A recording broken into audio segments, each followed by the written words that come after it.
नमस्कार, श्री स्वामी समर्थ. मी उज्ज्वला वाघ स्वागत करते तुमचं माझ्या रसभरीत खानदेशी यूट्यूब चॅनलवर. तर आता उन्हाळा सुरू झालाय, तर सगळ्या बायांची लेडीजची अशी धावपळ आहे की उन्हाळी पदार्थ बनवून ठेवण्याची. कारण हे दोन तीनच महिने ऊन राहतं, म्हणून मग पूर्ण वर्षभराची साठवण करून ठेवतात. तर त्यासाठी आपण छान आज मटकीचे, मुगाचे व हरभरा डाळीचे वडे बनवणार आहोत, मिक्स डाळीचे वडे.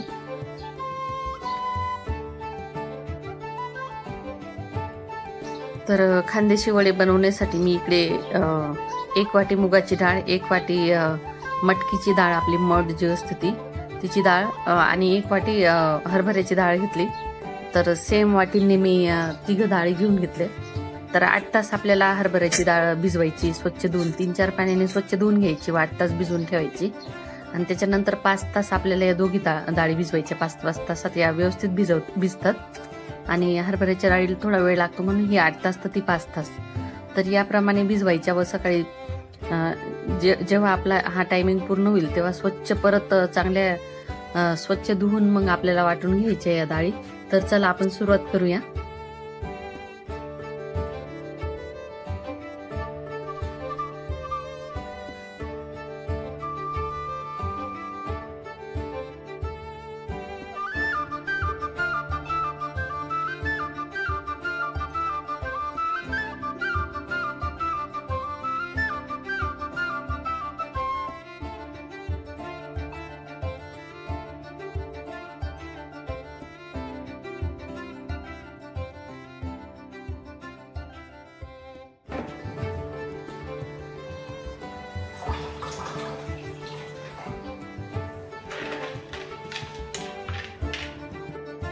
तरी बघा 3 तास झाल्यानंतर मी या दोघी डाळी पण रात्री झोपायच्या वेळेस टाकून दिल्या होत्या. म्हणजे असं गॅप पकडायचा आपण की किती वेळात आपण उठू किंवा तर डाळींना एवढे तासात आपण करायला पाहिजे म्हणून. तर त्या अंदाजाप्रमाणे मी उठून डाळींना स्वच्छ धुवून घेणार होते, अशा हातावरती घासून. म्हणजे त्यांचा असं एक वेगळीच प्रकारचा वास येतो त्यांना, असा आंबटसारखा, रात्रभर भिजल्यामुळे. तर अशा स्वच्छ घासून धुवून घ्यायच्या व नंतर पण परत 4-5 पाण्याने स्वच्छ पाणी काढून धुवून घ्यायचे. तर 3 डाळी छान स्वच्छ पाण्याने धुवून घेतल्या व 1 तासासाठी मी छान असं पाणी येऊ दिलं त्यांना. म्हणजे अजिबात पाणी नव्हतं त्याच्यात. तर 3 वाट्या डाळींसाठी मी 2 पोह्याचे चम्मच भरून मीठ घेतलं होतं. तेवढं पुरेपूर झालं होतं त्यांना. व 1 ते 1.5 चम्मच जिरे घ्यायचं. ओवा घेतले अर्धा चम्मच. लाल तिखट घेतलं मी 4 ते 5 चम्मच. तुम्ही किती तिखट खाता त्याच्यावरती. तर मी 4 चम्मच घेतलं होतं पोह्याचे चम्मच भरून. तुम्ही खूपच तिखट कमी खाता तर तुम्ही 1 चम्मच कमी करायचं, 3 चम्मच घ्यायचं. तर आता मिक्सरमधून या सगळ्या डाळी छान काढून घेतले होते. त्याच्यात लसण, ओवा, जिरे पण टाकून घेतलं होतं. आणि एकदम मस्त बारीक करायचं, असं जाडसर अजिबात ठेवायचं नाही तर भाजीत टाकले ना वडे की लगेच असे तुटतात, विरघळतात वगैरे. तर हे बघ खूप छान मस्त बारीक काढून घेतलं होतं. कोथिंबीरमुळे छान असा ग्रीन कलर आला होता.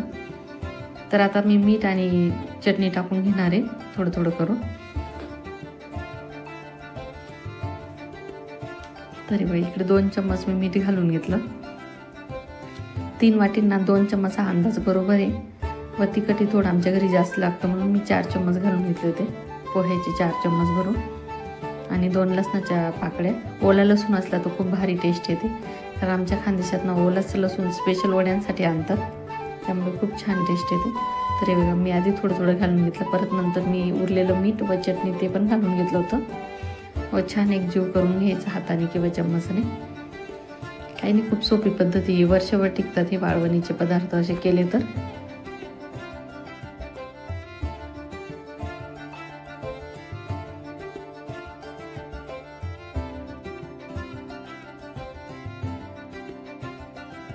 तर हे बघा सगळं साहित्य एकजीव केल्यानंतर छान मिक्स करून घेतलं होतं हातानेच, कारण चम्मचने एवढं खालीवरती होत नाही. तर इकडे आम्ही टेरेसवरतीच वडे टाकायला जाणार होतो. एक प्लॅस्टिकची पॉलिथिन जी मोठी राहते ती स्वच्छ धुवून सुकून घेतली होती व त्याला तेल वगैरे काहीच नाही लावायचं. तरी अशी माझ्याकडे पोह्याची चाळणी होती, त्याच्याने करून घेतले मी. जर अजून बारीक चाळणी असती तर अजून छान असे लांब लांब पडतात, पण ते नव्हते म्हणून मी याच्यानेच करून घेतले. तरी पण सुकल्यावर छान असे बारीक झाले होते वडे. तर काही नाही, तेल वगैरे काहीच नाही लावायचं कागदाला किंवा चाळणीला, तर इझिली मस्त असे होतात ते वडे. तर ज्यांना वाळवणीचे पदार्थ खूप असे कठीण वाटतात त्यांनी नक्की बघा ही रेसिपी, तुम्हाला नक्की जमेल. तर फक्त 4-5 मिनिटात झाले होते हे वडे. तर काहीच वेळ नाही लागला. व जे मूग वडे वगैरे करतात त्यांनी या पद्धतीने करून बघा, खूप पटापट होतात व सुकतात ही पटकन. तर हे वडे इझिली निघून जातात कागदावरून व 2-3 दिवस सुकून छान डब्यात भरून ठेवा. याची भाजीची रेसिपी मी नक्की टाकेल. तर तुम्हाला आजची रेसिपी आवडली असेल तर नक्की जास्तीत जास्त लाईक व शेअर करा, म्हणजे जास्त लोकांपर्यंत आपली रेसिपी पोहोचेल. व नवीन असाल तर नक्की सबस्क्राईब करून घ्या. धन्यवाद.